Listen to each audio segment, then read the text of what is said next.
Your alternative talk radio contact. The Planet. KGRAradio.com.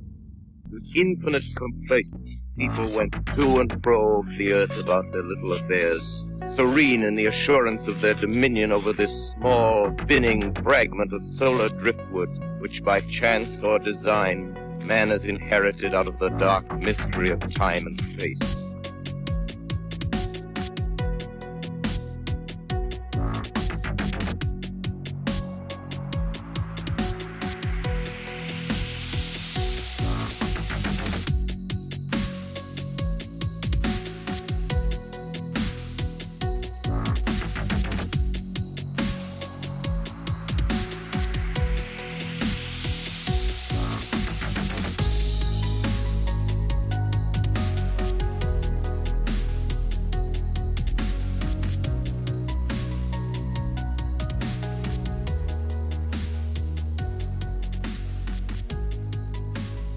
Well, on this edition of Into the Fray, John Olsen, he has been on ITF before. Of course, his first visit was episode 99, and that was for his first book, Stranger Bridgerland, True Paranormal Stories from Northern Utah. And his second visit was episode 151, titled Beyond Stranger Bridgerland. Of course, those two books are out now to purchase. And what we are talking about today for his third visit is his third book, and that is entitled Stranger West. So first of all, let's jump in and say, when is this book going to come out, John? When can people find this? You know what? It just came out last week. It's available on Amazon for the softback or on Kindle now, so it's good to go. Awesome. Very exciting. And as mentioned, thanks again for... you're always in contact with me when these things are coming out, and I feel very flattered to not only write the blurb, but always have you on to discuss all of these very, sometimes scary stories that you do collect for these. Now, just a quick refresher, and, you don't have to tell the whole story again, but why do you do this, John? Like, what got you into the paranormal? So, the home that I grew up in Northern Utah, was over 100 years old, and it was a very active house when I was growing up. And we always had a lot of things going on, strange, spooky things. So I grew up in that environment. For a long time, we weren't really able to speak about it, talk about it. My parents didn't want us to talk about it. And so that got me really interested in it. I remember going to the library and getting every book I possibly could on the paranormal and reading it. And by the time I was 17, and some of my friends had experiences in the house, and I felt more comfortable and I was okay telling my stories, I had people coming to me and telling me their stories. So by the time I was 17, 18, I was interviewing people, I was collecting stories, knowing that one day I wanted to write at least a book. And I was able to do that about 3-4 years ago.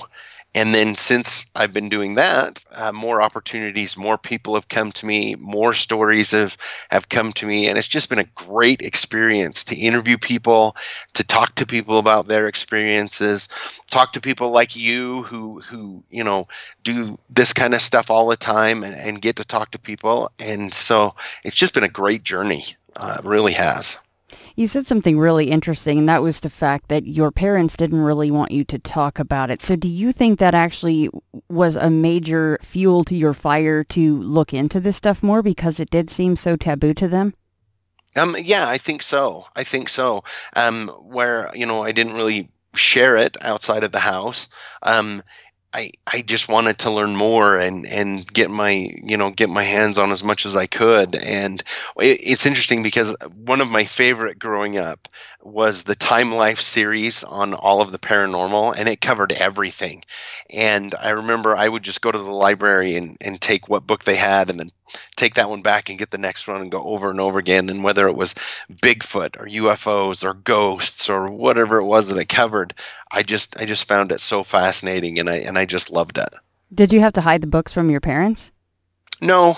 They were okay with me reading the books and talking about it in the home. It was the whole, don't let people outside of the house think we're crazy kind of a thing. So Yeah, that tends to happen a lot. And, it's not an unfounded fear of your parents to do that. So I think no matter where you live or who you are, what kind of neighbors you have, we all have that kind of a fear of being looked at like that. Yeah, exactly. And even when, all these years later, when my first book came out, I had a lot of friends that didn't know that I did that. And it was out, that's what John does. And, most people were okay with it. Some people, I found that nobody stopped being my friend, but if they weren't into it, they just didn't want to talk about it. Right. Which is fine too. Right. I'm sure many of us can side with you on having that happen, whether it's just friends or people at work or whatever it might be. They just kind of act like it's just not a thing, and that's okay. Yeah, yep. Until they have their own experience, and then they're like, "Oh, I want to find out what the heck that was." Then they want to go ahead and act like they're interested all of a sudden. You're like, "Aha, I gotcha. I see what you did there." And you know what's funny is even if they've had it going on for years and years and years. Maybe it's another incident. It hadn't happened in a couple years, and it's like the straw that broke the camel's back. And then they just must talk to someone. They're just like, I've had it. Now I have to get this out. Yes. Yep. Exactly. And it's so comforting for them to be able to talk to somebody and realize that they're not alone in their experience. Right. And I find that that's really a big connection point with people. So. And just to let everybody know, I did choose a few of my favorites out of this book, but by no means are we covering the entire book, so that there's still a lot of surprises to be had once you actually do get Stranger West by John Olsen. So I did pick, there's a few that you guys will see right away. They have the same vein, and that's because it was something that you wrote about in each one of your books, and that was the idea of the Watchers. And I won't jump ahead, but I'm sure that you noticed that I picked a few of those that seemed quite similar, and that was for a certain reason. But we'll start out with Kevin's story that he told you, and it is entitled The Cloaked Vision. Yes. I actually really like this story as well. So I met Kevin actually after my first book. He had read my first book and then came to me and wanted to tell me his story. And what was really nice about this was not only did I get to interview him and get the story, but my wife and I went with him on his Jeep later on. We went up into the mountains and saw the exact area. I got to take some pictures of where this incident had happened and actually go up and feel that the area that he was talking about that had a creepy feeling. It definitely does when you're up there. What happened was one year he spends a lot of time in the mountains in his Jeep. He just loves it, loves the solitude. And he went for a drive in his Jeep, and it was around this time of year, around August, and packed his lunch and headed up there. He saw a couple bow hunters, but that was pretty much it. For the most part, he'd been all alone all day. He pulled into an area that, like I said, I had got to visit myself. And it is really kind of has a heavy feeling to it, kind of on the verge of menacing kind of thing. And when he pulled up it was noon, and he went and looked around and was feeling this creepy feeling and got back in his Jeep and decided to have his lunch. And he started having his lunch, and all of a sudden some movement caught his attention, and he looked up towards his right, and he could see something running down the trail towards his Jeep. And he said it was really strange because it was almost cloaked in a haze of like you would see the heat coming off a sidewalk. Almost like he said, like, it was interesting because when I was interviewing, he said, "Have you ever seen that movie Predator?" And I said, "Yeah." And he's like, "It looked very similar to that, where it was everything around it was deflected, the light." And it came running down the trail towards him, ran right in front of his Jeep, less than 5 feet from him, in front of his Jeep, and then down the trail, and then disappeared.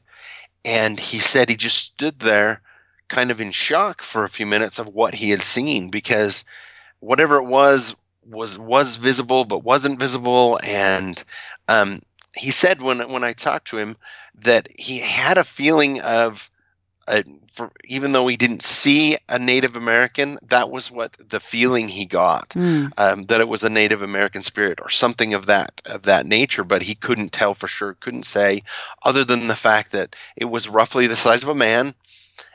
It looked like it was cloaked in a haze and ran right down the trail and past him in front of the Jeep over and then disappeared.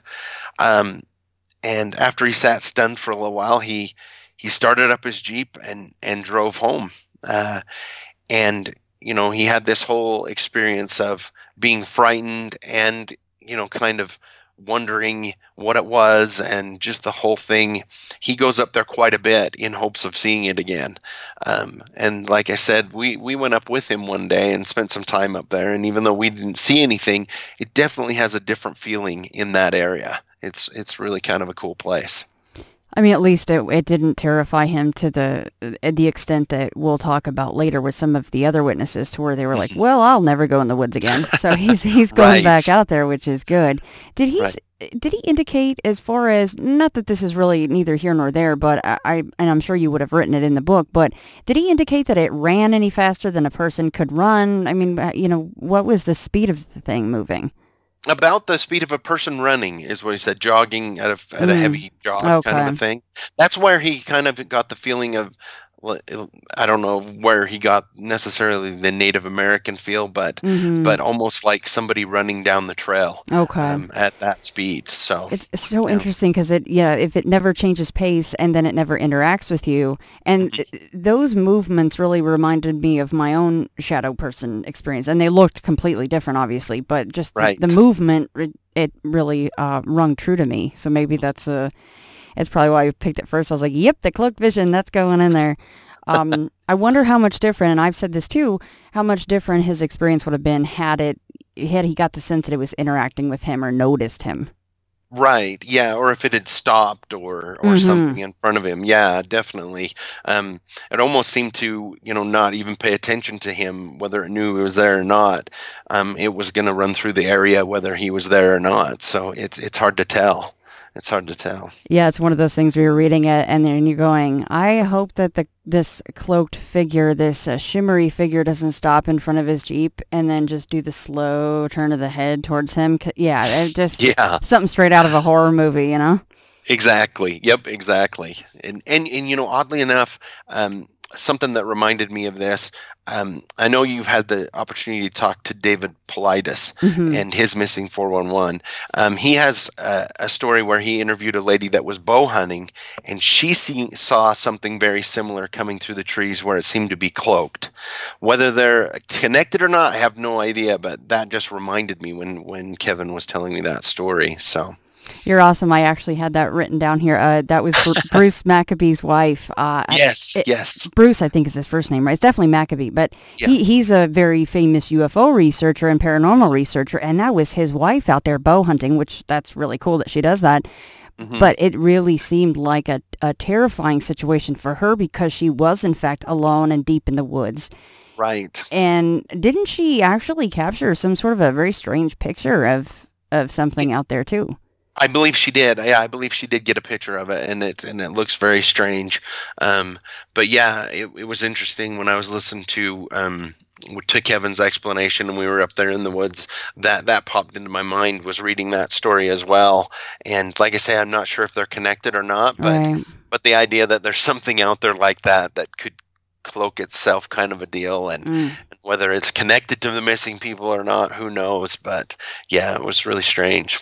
Well, and it makes you wonder, at night, would you even have any inkling that these things are around, Yeah, exactly. Yep.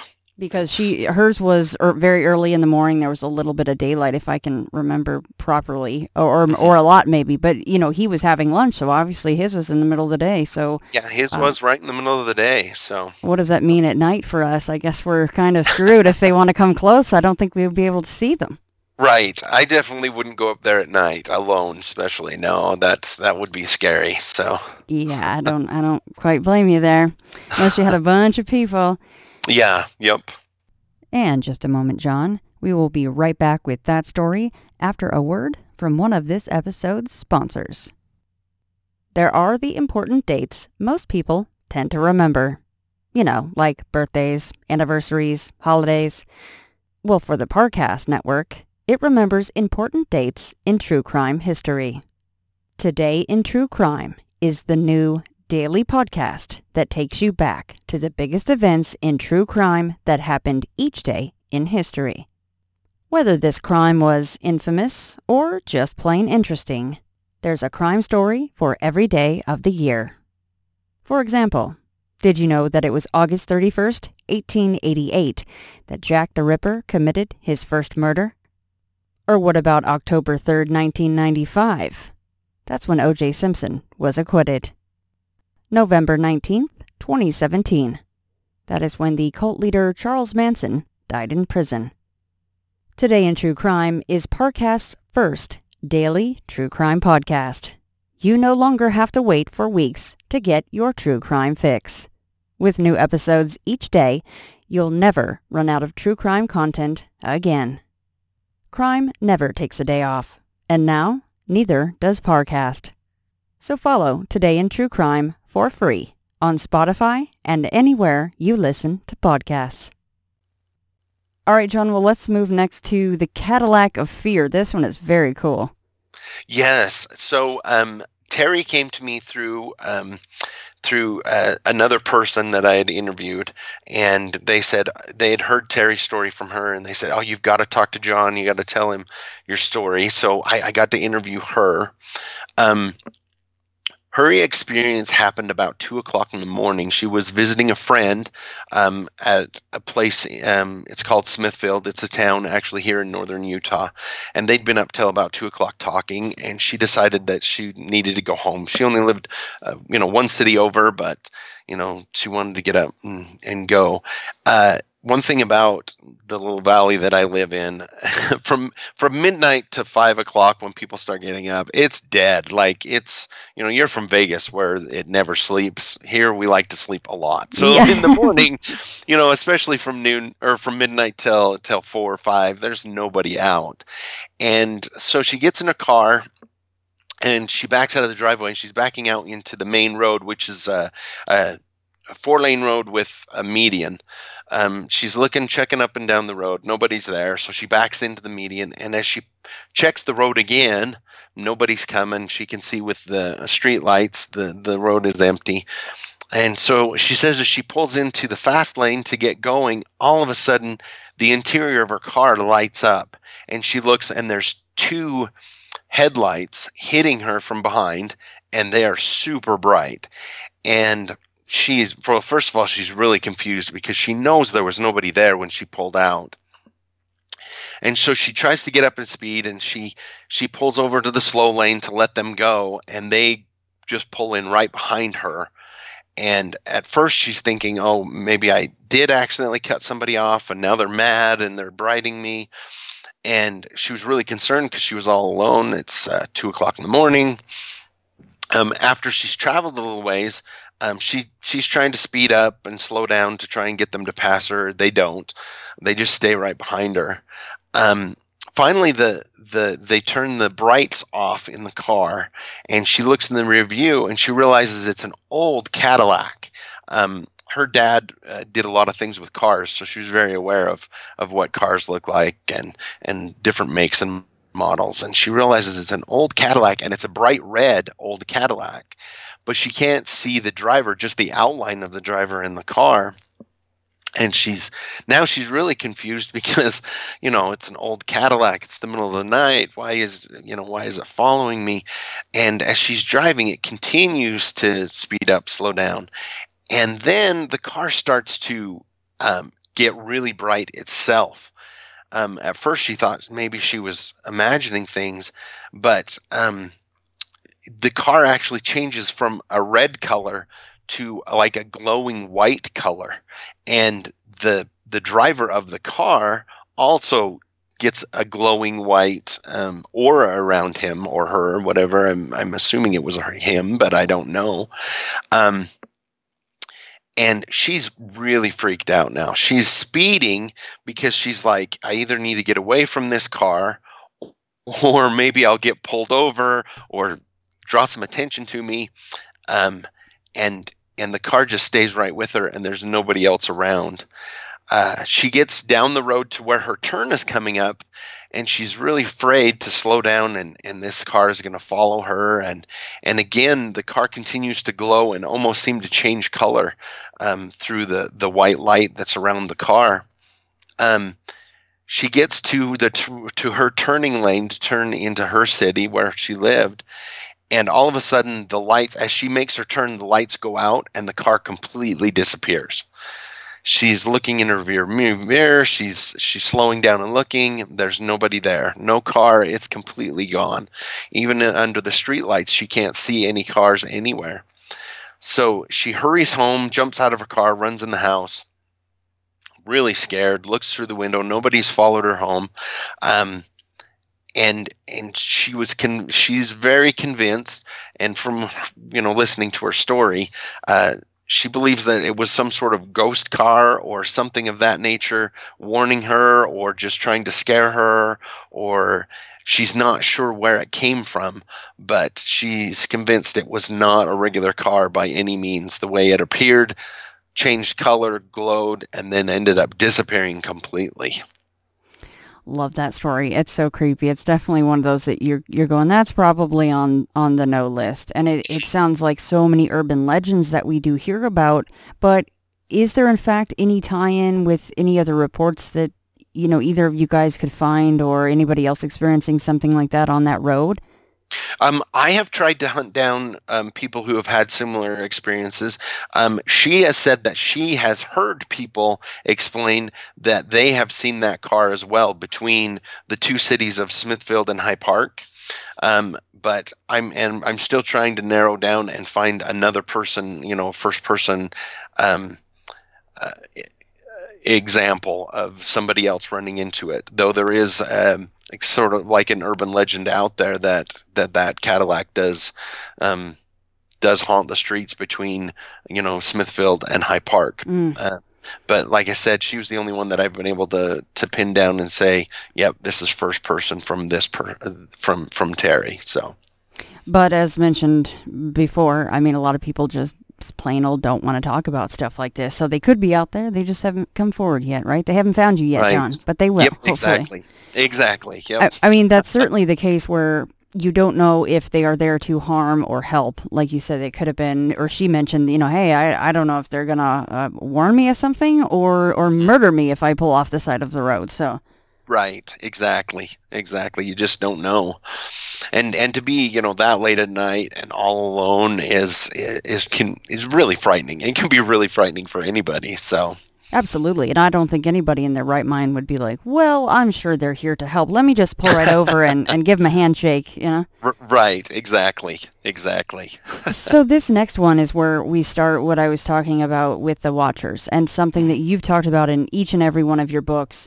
And again, this probably goes back to me just being fascinated with the idea of these shadow people and things. But the difference with these Watchers is many of them, not all of them, some of them are a little quote-unquote shorter, about 8 or 9 feet tall, but many of them are upwards of 20 feet tall or 15 feet tall, something like that. And sometimes they're very skinny. I think in one of them it says it looks stretched. It just looks very abnormal. Yeah, that was a very striking word that was used. In one of I don't remember if it's this one or the very next one, but anyhow, the word stretched was used. And it's something that I'll let you say it, but you kind of mention an author's note before you start this next one, The Dark Places. And this is another place that you actually have been. And, how did you feel when you went to this place that Austin is going to tell us about? It's a really creepy place. And what's interesting about it, it's actually a canyon. It's called Bear Canyon, I believe is the name of it. Bear Hollow, sorry. And yeah, when you hike up, when you start at the bottom of this canyon, it seems very normal, like a lot of the other places in that area with trees and everything. It looks normal. As you get further and further up the canyon, you have a little bit steeper cliffs. The rocks are a little darker in color. There's places where you have I believe it's guano, but I'm not 100% sure. But there's places on the cliff where there's just cascading black goo that comes out and down. I'm going to go back up there, and I want to get some good pictures of that, because I'm sure that's something that's just out of nature. It's like a big, black goo that comes out of the crevices, and then the trees in there are just old and craggy, and it just has a feeling of, something bad has happened there. That's the best way I can explain it when you're hiking there. You start out, you're happy, everything's fine. The further into this canyon you get before you get to the top, it's just a dark feeling like something has happened there. And I talk about how, throughout my life, growing up in northern Utah and spending my time in Utah and Idaho and Wyoming in the wilderness, you can walk into a place, and maybe it's, people who are more sensitive to it feel it more, but you can walk into a place and almost know that something traumatic has happened there, that it's tainted, the ground is tainted, or however you want to explain it. And I believe this canyon, this hollow, Bear Hollow, is definitely one of those places. Yeah, and so Austin, is Austin a person that tracked you down a while back, or is this someone that you just happened to come across to tell you this story? So this one was actually, I gathered this one several years ago. When, at a party when I was in high school, I was telling my stories, and Austin was a friend of a friend, and they said, oh, he had just had this experience not that long ago. You should hear it. And then it actually took a couple of years before I finally was able to track him down and interview him. But it was, for him, it was like I said, it was the late 90s when he had his experience. So it would have been around 2002 when I finally did track him down through a mutual friend. And he told me him and his buddies, it was spring, near the end of school, and they wanted to go camping. And so they went up Left-Hand Fork, which is just above Cache Valley here on the Cache National Forest. And they drove up until they hadn't seen anybody for quite a while. And they were just looking for a spot to camp. And they found this at the bottom of what they later found out is called Bear Hollow, which is a beautiful place to camp at the very bottom. So they set up camp and went fishing and,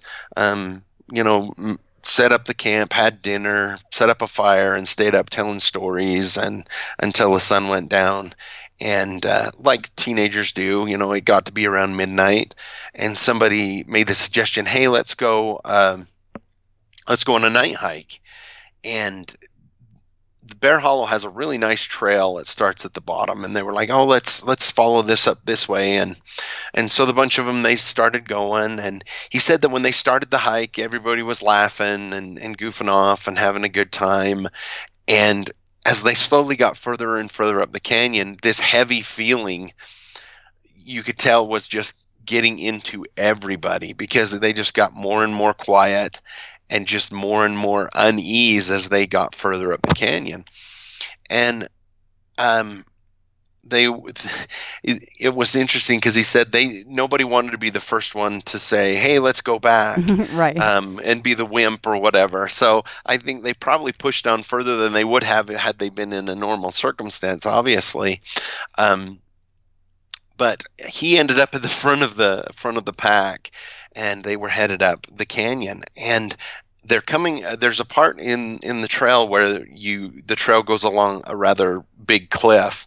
And as they were approaching that, he saw some movement, and he looked, and standing right at the other end of the cliff was a dark shadow that was really tall. And he was trying to make sense of it and looking at it, and all of a sudden a large hand, he said, came around the cliff and then he could obviously see it was a head, shoulders, and body, and just an enormous black hand come around the cliff and grab a hold like it was going to step out and step around it. And he froze, just frightened to death. And it seemed to be standing there and staring at him, and it was only about 20 yards in front of him, so it wasn't very far. And he was just talking about how dark it was, the shadow. No features, just like you were talking about watchers, the shadow people that people talk about running into in the mountains. Mm-hmm. And what made him come to was hearing the footsteps of his friends pounding as they're running away and left him there. Oh, so he turns and runs and just takes off. And they run all the way back to camp. He says he's amazed that none of them, turfed it coming down there as fast as they were running down the trail. And amazingly enough, they got down there and started talking about it, built the fire up really big, and we're talking about it, and all of them had seen exactly the same thing. They were saying it was at least 10 feet tall, an enormous hand coming around, the feeling of dread and just despair. I asked him, well, didn't you go home? What was funny? And he's like, nobody wanted to be, again, the guy that says, I'm scared, let's go home. Yeah. So rather than going home, they just built the fire up and sat around all night long. And eventually the mood lightened, but it was really interesting because the people that I talked to, and I've talked to several people, as you mentioned, there's several stories in my book about people running into these watchers, / shadow people in the mountains. And it's funny how all of their explanations, even though they're in different places and never really talk to each other, the explanations are really similar about how they look and the feeling that comes with them. Yes. when you're approached or you see them. Yeah, I wonder if Austin or any of those guys, if not only it changed their opinion of that area specifically, but if they even go into the woods again. That seems like a very terrifying experience. Yeah, I mean, I know that when I asked him about it, he'd never camped there again, and said he never would, even with people. He says he does go camping, but he's always very wary when he does, and obviously never alone. But yeah, he said it was quite an experience that he had, that kind of marked him, make him wonder what's out there and what was going on. Well, and it probably meant the world to him that everybody obviously saw it. That was where the pitter-patter of the running of his friends as they left him. That must make all the difference in the world. It is a bummer when you're the only one to see something that changes your life. So. Right. Yeah, exactly. And yeah, that was one thing about this, was that there was a group of them that had seen it. Exactly. And to be able to talk about it, and they were obviously able to talk about it around the fire and explain and realize that everybody did see the exact same thing. Guys, do you remember the days when you were always ready to go? Well, now you can increase your performance and get that extra confidence in bed. It goes like this. Go to bluechew.com. That's blue, like the color blue. Blue Chew brings you the first chewable with the same FDA-approved active ingredients as Viagra and Cialis, so you know they will work. You can take them anytime, day or night, even on a full stomach, and since they're chewable, they work up to twice as fast as a pill, so you can be ready whenever an opportunity arises. So, if you think you could benefit from extra function and more confidence where it counts, Blue Chew is the fast and easy way to enhance your performance. Let's face it, some of you guys talk a good game, but Blue Chew actually helps you follow through. Blue Chew is prescribed online and shipped straight to your door in a discreet package. So, no in-person doctor's visits, no waiting in the pharmacy, and best of all, no more awkwardness. They're made in the USA, and since Blue Chew prepares and ships directly, they're cheaper than a pharmacy. Right now, we've got a special deal just for my listeners. Visit bluechew.com and get your first shipment free when you use our special promo code FRAY. You just pay $5 for shipping. Again, that's bluechew.com, promo code FRAY, to try it for free. Blue Chew is the better, cheaper, faster choice, and I thank them for sponsoring Into the Fray. A lot of times these things, and mostly it's because they're seen from slightly at a distance, usually there's not anything auditory that people experience for the most part with these things. But in this next story, Corey shares with you, it's titled Shadowed in Yellowstone. And again, it's the idea of the Watchers. I purposely added this in here. This one actually has some auditory phenomena going along with the sighting of one of these entities, beings, whatever we want to call it. Yeah, that was what stood out about this one. Corey explained he grew up in Idaho, and in the early 80s, before there was the fires in the late 80s that kind of wrecked part of Yellowstone, he went up with a scout group, was not super excited about going, explaining how he didn't really get along with the group, but his mother gave him very little to no choice, so he went. And the week seemed fine. They were in Yellowstone. He was kind of vague on where it was because he couldn't quite remember. He's never really been to Yellowstone since. But they were near, a lake. They'd been hiking and spending time. And he talked about the things they had to do because of the bears, keeping their food away and being, they weren't supposed to wander off alone. But he talked about one of the last nights. They were all around the fire, and he was getting, very irritated with everybody. So he said he had to go out to the forest to use the facilities, was what he, said. But in real life, he was going out there to have a smoke and try and relax and kind of be away from everybody. So he went about 100 yards off into the woods, and he's sitting there. He lit up his cigarette and sitting there, just kind of enjoying the evening. And he started hearing footsteps first. Footfalls in the forest, and he was listening for a minute and wondering if it was a creature, but then he realizes that it sounds very much like 2 feet, a bunch of people that were walking. So he's assuming, oh, well, it's the other scouts are coming out to scare me.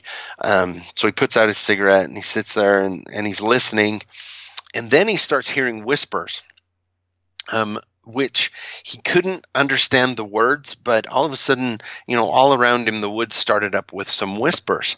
And then he started getting really freaked out and not really sure, what it was, thinking maybe this isn't the scouts.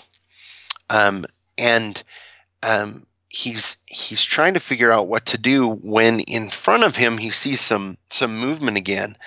And he sees this really large, black figure coming through the trees walking towards him. And it was fairly light, full or really close to full moon, so he could see really well. And that was when he explained it as being, he could see the head and the body and the limbs, but it seemed to be stretched out, like everything seemed to be stretched. His head seemed, instead of round, to be oblong. The body was stretched tall. Easily 8 to 9 feet tall, solid black.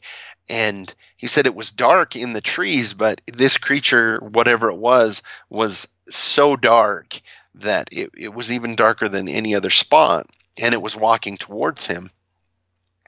And he turned on his flashlight, and when he shined it towards the creature, which I find this interesting because sometimes people say they've shined their flashlights on these creatures, some people haven't, but it disappeared when he shined the light on it. And he looked around and couldn't see anything, turned off his light, and it was dead quiet. And then all of a sudden, the whispers and the footsteps started again, which at that point he was done.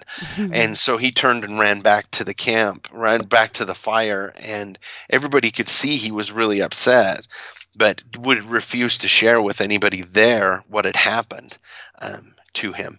But it really scared him for a long time for any kind of camping whatsoever, not knowing what this was, or, just knowing that he had seen this really large creature, whatever it was, and disappear in his flashlight, the footsteps, the whispers that were accompanied with it, and just the horrible feeling that he got being around it. it really kind of affected him for a long time, he said. See, and that's what stood out to me too, is just the auditory side of this. It was pretty much the same exact, the Watchers, quote unquote, or shadow people that we've all heard about, but it just makes me wonder if, the footsteps and the whispers would have been in all of the other situations had they been in proximity, or is it just the area? What is with the whispers anyway? Is it some kind of a strange byproduct of it manifesting or something? Or the idea of, people talk about, all land has had something happen on it at some point. So is it a more a Native American something, a cursed part of a land? Or I don't know. This one stood out to me a lot. Yeah, it was really interesting. I wondered, if, a lot of the other stories, when they're in the group or they're out, they seem to be talking to each other, maybe not paying as close attention. He was out there being quiet, taking some time to himself. Maybe that let him hear a little bit better and be more aware of his surroundings. I'm not sure, but yeah, I found that really interesting too. That's a very good point. He was out there trying to be quiet because he was sneaking a cigarette and trying to get away from everybody. So yeah, he was more in tune with his surroundings. Mm-hmm. Yeah, I wonder if he had another a person that he actually liked out there. He said in his story that he didn't really want to go there at all because he wasn't excited about the Boy Scout camp. But yeah, I wonder if he had a buddy with him, if he would have experienced the same thing and heard the same things. Yeah. Yep. And you wonder if I always wonder if they just happen, the people who see these creatures happen to just be in the right place at the right time, or wrong place at the right time, however you want to look at that, or if these creatures are drawn to them because they're out there. I often wonder, because they seem to be coming towards them. Are they drawn to certain people? Are they drawn to certain activities? Or is it just happenstance, right place, right time? So it's kind of a mystery. Well, and that's why it's interesting with the idea of one-offs. And I've had a one-off myself. Everybody hears me talk about it all the time, but it's because it's the only thing I've ever seen, and stories like this stand out to me. So I just wonder if 5 years down the road, 10 years down the road, if you talk to Austin or Corey again, or anyone else that's seen one of these things, even if it's not the colossal sized ones, as Corey said, but just a normal sized shadow person like I saw, is it something that comes up again, or is it in fact a one-off? Yeah.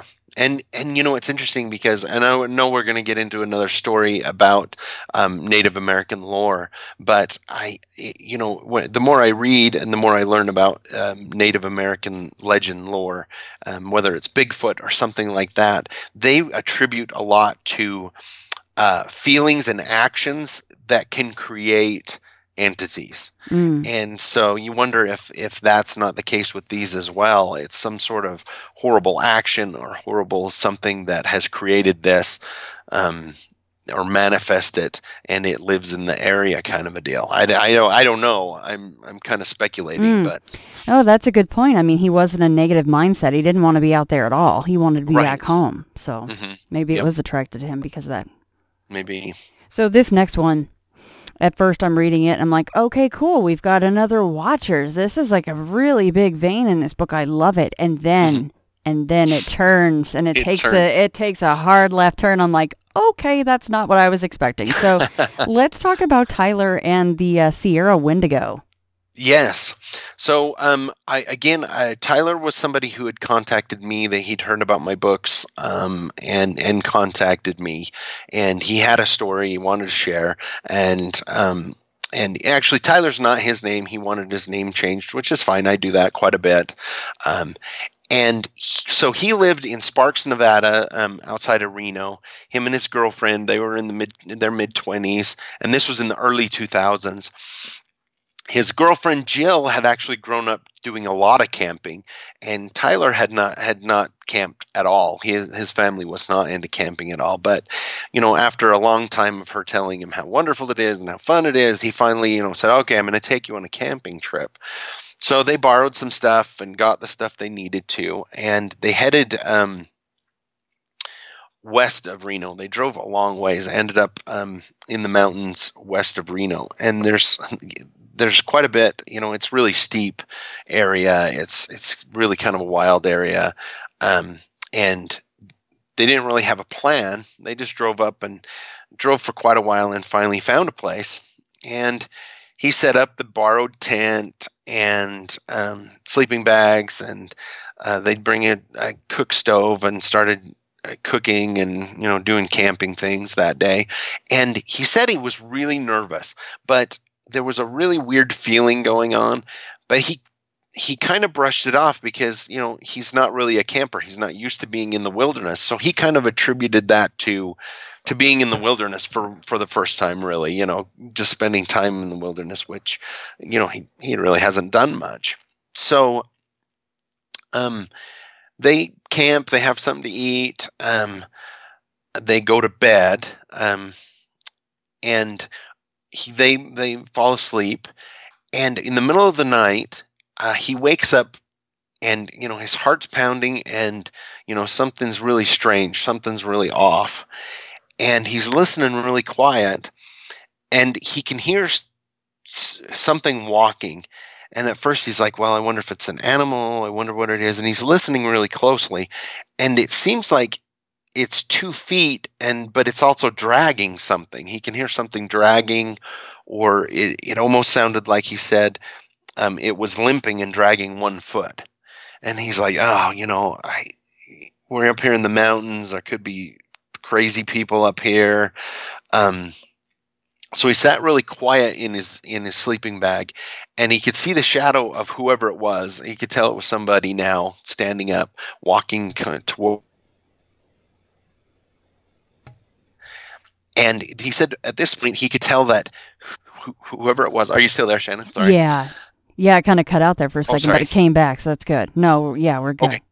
Okay. So anyway, it was dragging a foot. He could see it, and then what was really interesting is he could hear that it was breathing really heavy, and it had a raspy, like sickly rasp in its throat, kind of deep in its chest. It was close enough he could hear this. So he reaches over, he remembers where his flashlight is. He reaches over to get it, and when he does, he knocks something over. He's trying to be really quiet. He knocks something over in the tent, and the thing stops what it's doing, stops breathing, and seems to run off real quick. And so he grabs his flashlight, unzips the tent, and sticks his head out the door and starts shining the light to try and see if he can see whoever it is. Because at this time, he still thinks it's a homeless person, somebody in the mountains that's messing around. And not far from him, when he finds his flashlight and he's shining, there's this creature standing there, and he says still kind of thinks it's a person. It looks like a person, only he's naked, and his skin is really pale yellowish skin. He's so skinny you can see all of the bones in his back, and he's facing away from Tyler, who's just in the tent, holding still, almost as if he thinks that it's thinking it might be invisible if it holds still. And he's really creeped out. It's got the flashlight on it. He said it was roughly 30 feet away, so he could get a really good look at this thing. And he yells out to it. He's like, "Hey, what's going on? What are you doing?" And at this point, it turns its head over its shoulder and looks at him. And he said his breath just caught in his throat. His eyes were sunken and black. His mouth was peeled back from his teeth, and his teeth were all black, and it was just a sickly looking monster. That was how he explained it. And he yelled, and it seemed to disappear. His girlfriend woke up. She's like, "What's going on?" And he's like, we've got to go right now. And so they throw everything in the car. Like, they just throw it in. He said he didn't tear down the tent. He broke it trying to get it thrown in there, got everything they could, and just took off. And she's, crying, wondering. I believe she had got a glimpse of it as well, wanting to know what it was. He didn't know. she had caught a glimpse of it as they were going, and he got lost trying to drive out of there. So they got to an open spot and just parked and sat holding each other until the sun come up and they could make their way out. But he said it was just the most frightening thing in the entire world. He said it was obviously not a ghost or anything like that. It was solid. It was about 6 feet tall, bent over a little, sickly, stringy hair, almost like you would imagine a zombie to be, is how he explained it. Black teeth and just horribly sickly. And when he told me this, and so after I interviewed him and got all my questions asked, I kind of went out and did some research, and that's when I came up with my belief that it is actually a Wendigo that he had seen. And if you're not aware of what that is, Wendigo is actually an Algonquin folklore. The name Wendigo comes from an Algonquin folklore, which is the north east. But all Native Americans have the same creature in their history or their folklore, only they give them different names. The one that kind of sticks out is Wendigo. That's why I used it. But in their belief, it's a creature like this is created or manifests after an individual or individuals have had to or on their own turn to cannibalism. They believe that this kind of creature is created in that, and it wanders the landscape, never sickly, never being able to fully fulfill its need for food, basically. And so that was my thought, is that he and his girlfriend had run into a Wendigo. At least that's my belief. And though I'd heard other stories, that one was definitely one that stood out as, really scary. And he's never been camping before or after that, and he says he never will. Has his first experience with camping. And the poor guy didn't want to go in the first place. Right. He did it because, like, the things we do for love, like you said in the beginning, you're like, he did it because he loved Jill. Yeah. He didn't really want to go anyway. Oh, my good God. I think that the worst part, and this, by the way, was the one that I chose that is the biggest no on the big old nope list. The vision of it facing away from him, I think somehow is worse. I don't know why, but it's back is turned, like you said, like I'm not going to see you. Like you said, it looked like a walking corpse kind of a thing. And to know that you're basically out in the middle of nowhere, somewhere you didn't want to be in the first place, and there's a corpse standing there with stringy hair and the whole thing. Nope. Yep. That would definitely put me off of going out in the wilderness ever again. So, I don't know, John. I mean, we delve into this stuff. We're addicted to this stuff. So we're really asking for it, aren't we?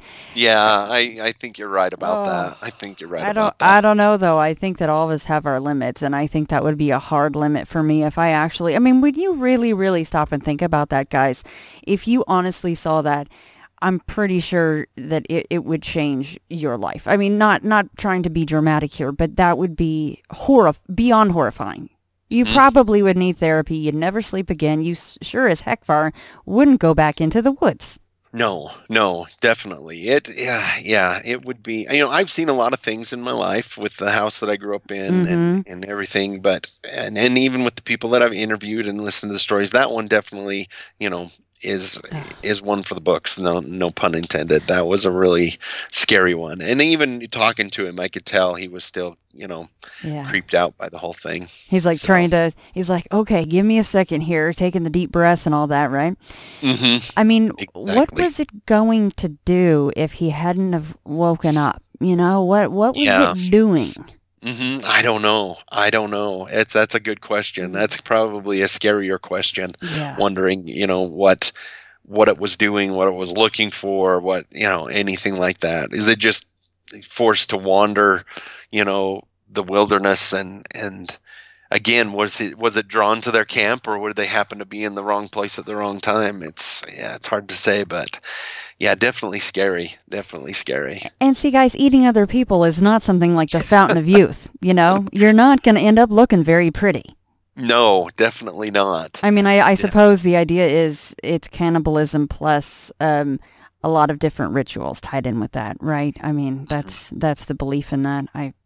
I think, right? So yeah, it's some sort of punishment or whatever you want to call it. So now I'm not gonna set this one up or tee it up for you at all. This one's just so cool, and it's something we have heard of before. And I was very happy to see a tale of it in your book, John. So this one is titled "The Stairway to Nowhere." Yes. So, interesting enough, this gentleman came to me. Let's see, Tom, and he's lived in Utah and Idaho and very many places. And again, like a lot of people that I end up talking to, love the outdoors and love camping and hiking. And he was telling me it was the early '80s. He was a young man and in his 20s, and he would just spend the weekend hiking. And one time he decided he would go up Smithfield Canyon. We heard Smithfield earlier today. This is another one from Cache Valley. Decided to go on a hike up Smithfield Canyon. And it was getting later in the evening. And he started hiking, and he had his pack and had stuff with him. And so he started hiking up the canyon, and it started getting later and later. And as it started to get a little bit darker, he come around a bend, a ridge, and down the ridge, and he ran into some stairs. And first he thought, this is a really strange place to find stairs. And he went over to them, and they looked like normal stairs. They were cut out of, either cement or out of rock, and it went up the mountain, just straight up the mountain. And he said it was kind of an eerie feeling around them. He said he had a really eerie feeling when he was around the stairs. And from what he could tell, they went up about 100 yards and then disappeared over the next ridge. So he started hiking up, and he said it was interesting because he was in really good shape. But the further he hiked on the stairs, he would get really dizzy. He said he had a bout of really, bad dizziness, which he had to stop, which was not typical. He was in his 20s, he said at the time, and he hiked all the time, didn't have any problems. So he continued up the ridge, and as he cleared the top of the ridge, he could see that they continued along and then up into the cliffs that were way up there. And so he's trying to figure out what to do because it's starting to get dark, but he's really interested in where these stairs go. And so as he's trying to figure this out, he's standing on this ridge, and he notices he's looking back towards the valley, and it's getting dark. And he said, you should have been able to see the lights in the towns on. It was dark enough that the street lights should have been on, the house lights, but it's completely dark, which was very strange because he should have been able to see at least 2 or 3 towns through down the canyon, but it was really dark. He tried to go up a little bit further, but the darkness and the dizziness, he just wasn't feeling good about the whole thing, And so he finally decided, he turns on his flashlight and turns around and heads back. And as he's going back, he goes through a little bit more bout of dizziness, comes through some trees. And when he comes through the trees and hits the next ridge, he realizes that he can now see the valley again. He can see the lights that he should have been able to see before, and he can see the street lights and on everything down there.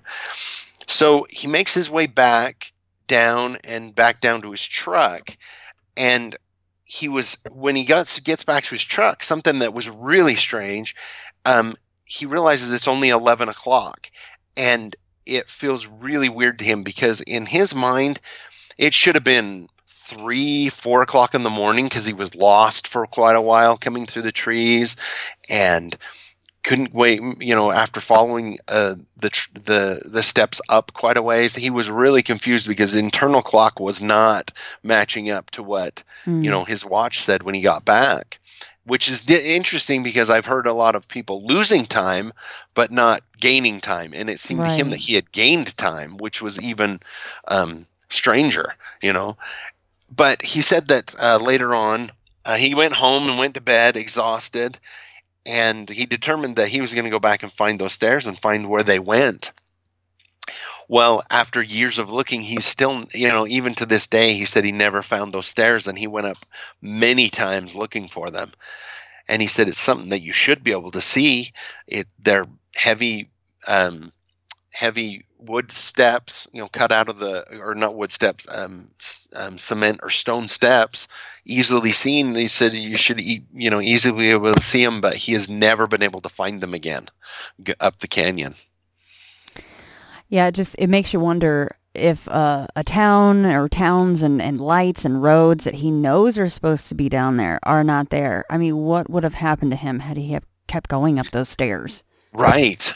That's what he said too. He's like, I always wondered what would happen if I had continued and found the end of it, or coming back if I had not been able to find my way back, if I was somewhere else when I was on those stairs. But it was very disorienting, he said, dizziness and disorienting when he was on the stairs. So I found that really interesting. And like you say, there's been other stories of people finding stairs in the forest out of nowhere. Yeah. It's really kind of interesting.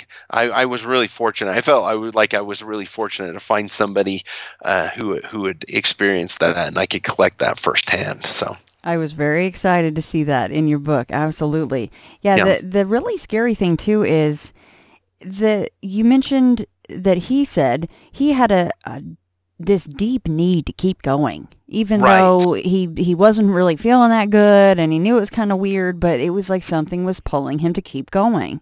Mm-hmm.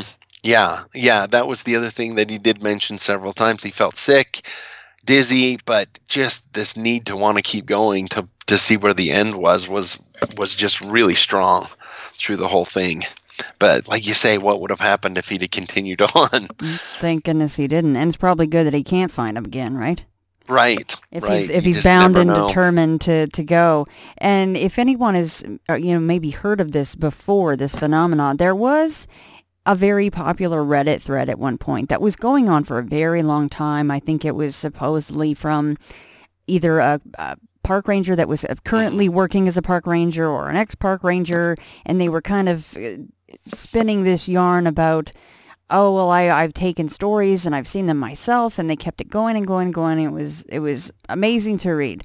Unfortunately, it turned out to be an untruth. It was something that someone had come up with just for an interesting tale, but it came from somewhere, and it came from other people actually saying, and it's usually just a one-off, they once found a stairway to nowhere in the woods, just in the middle of nowhere. So I love those stories. Fascinating.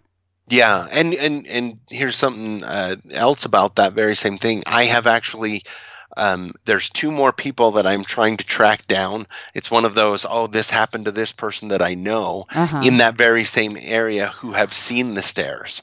So I'm hoping to be able to find at least a couple more stories from people who have seen those very stairs or come across them. Goodness. So it's not just him. There's other people in Smithfield Canyon who have claimed to have seen them. So I'm really hoping to track down at least one of those people. So I'm working on it. Yeah, anybody listening, please get in contact with John. And of course, before I hang up with him, he will give everybody his contact info for such things.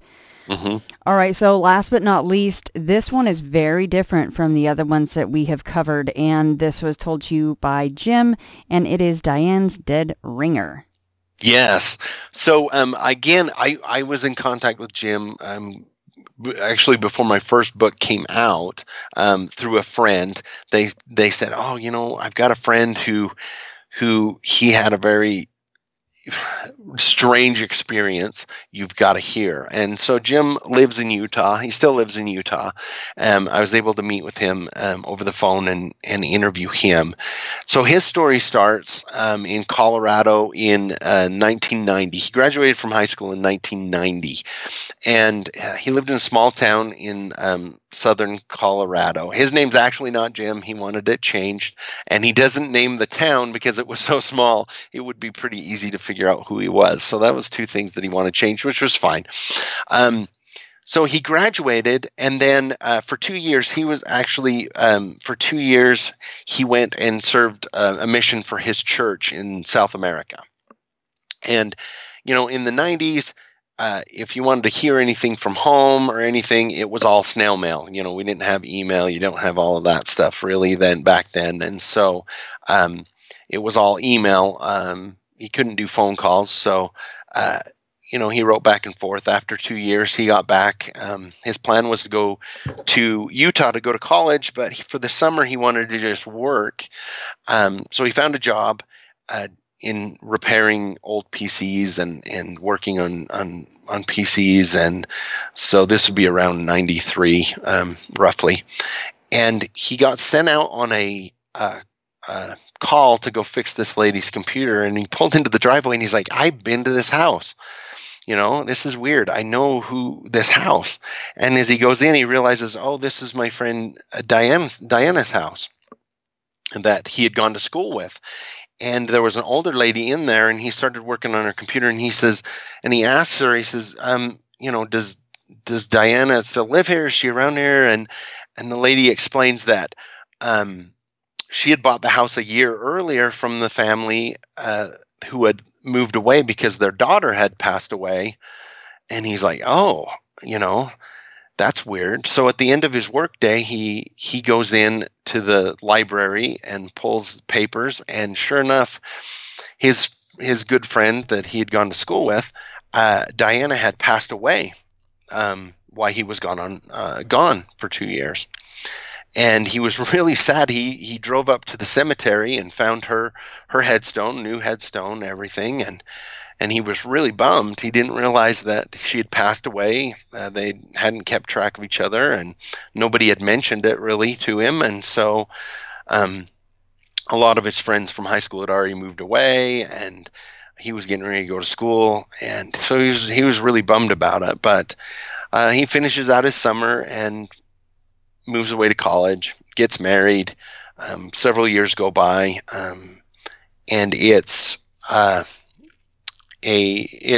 Thanksgiving time.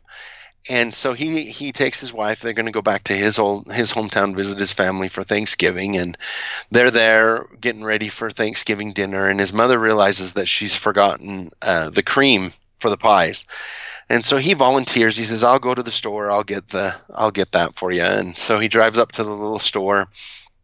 And because it's the morning before Thanksgiving, it's crowded, full of people, and he gets the whipped cream, and he's going down the aisle, and he turns around the aisle and runs into a cart, or a cart runs into him, and he looks up, and he said he about dropped the whipped cream because staring him in the face is Diana.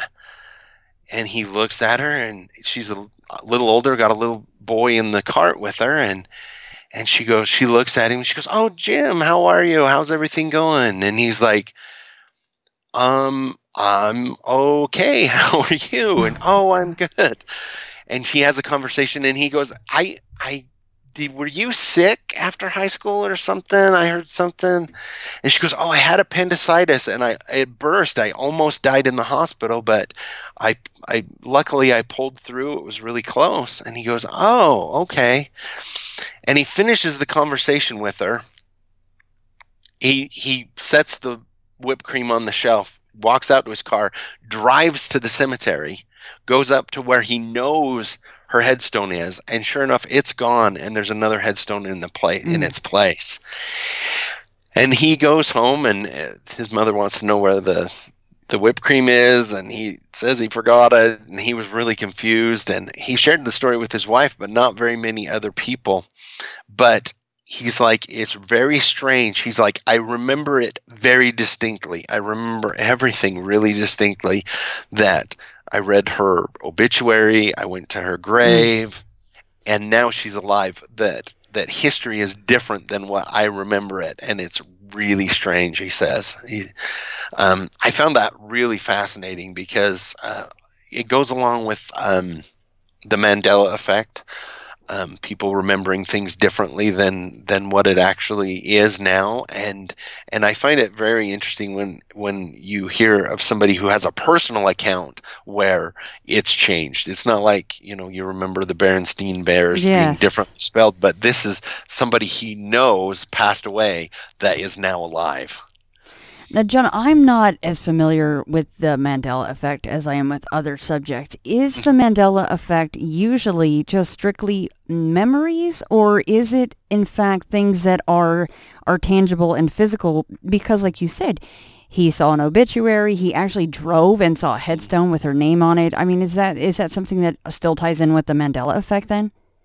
I've heard it could be and it could not be. I have heard that people do have personal Mandela effects where things are different. I've heard of people who grew up where, for example, a landmark in their hometown has now moved, and they're the only ones that remember it being different and kind of being personal like that. Yeah.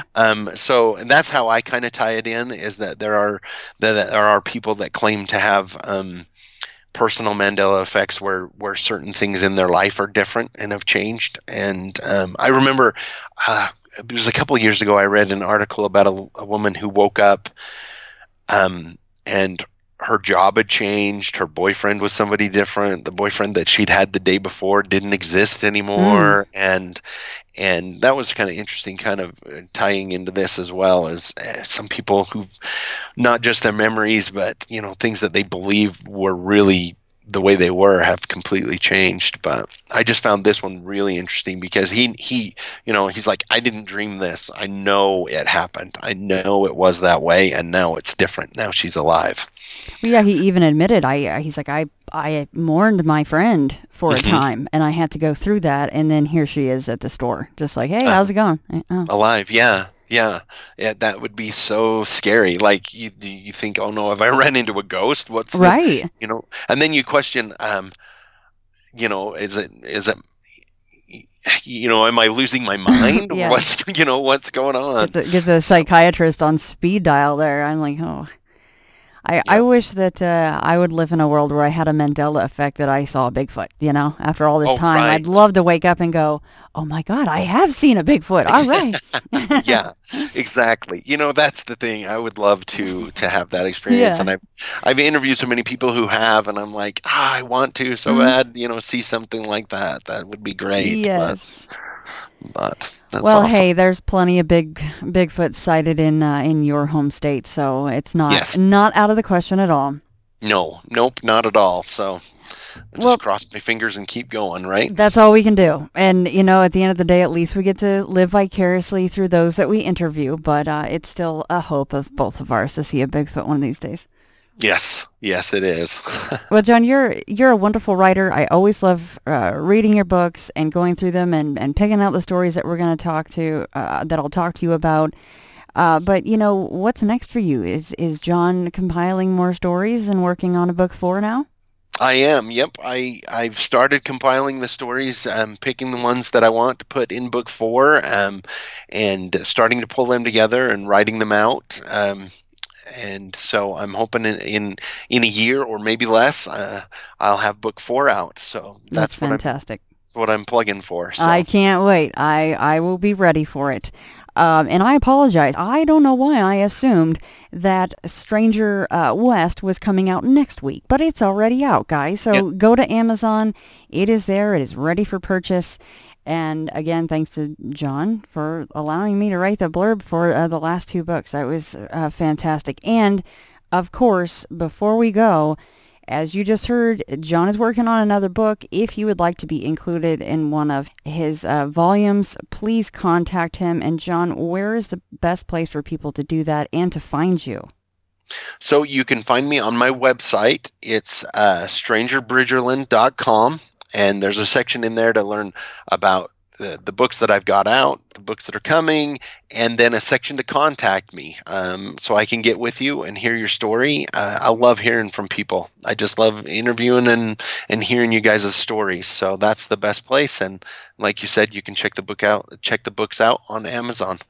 Like I said, I could have kept you for another 2 hours, and I would love to cover every single story in there. There's a lot more in there, guys, for you guys to read and surprises to find. But, John, thank you so much for joining me once again.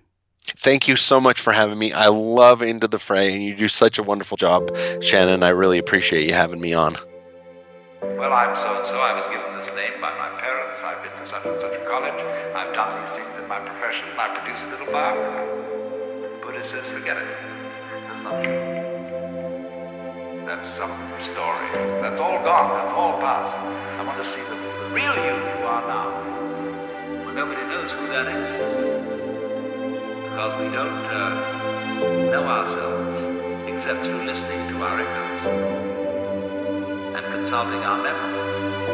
But then there's a real you, and that again leads us back to this question. Who are you? That is the real you. We shall see how they play with this exam by the koans to get you to come out of your shell and find out who you really are.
says, when you settle down in the train to read your newspaper and so on, you are not the same person who a little while ago left the platform. If you think you are linking your moments up in a chain.